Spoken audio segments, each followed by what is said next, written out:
Hello guys welcome to my YouTube channel Vijay Kumar blogs. यही छोट mini blogs को आपण मानकु वेलकम।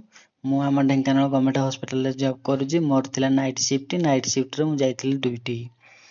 राति जाक अत्यधिक पेशेंट आसबार टिके बोली रेस्ट कर पारली नाही, तेणुकरी मते टायर्ड लागुता बाहर को पळै आसिली। तेणुकरी बाहर को आसला पर देखली कौन ना कुहड़ी पड़ी। कुहड़ी पड़े कौ सीजन रे ना विंटर सीजन रे।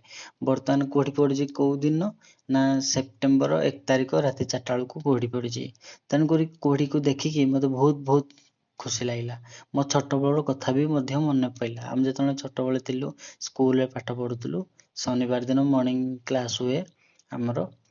तेणु करिकी से विंटर सीजन टाइम रे शीत अत्यधिक हुए, ता सहित कुहड़ी भी अत्यधिक हुए। आम स्वेटर पिंधिकी शनिवार मॉर्निंग क्लास करने जाऊ। बहुत मजा भी लगे, खुशी भी लगे।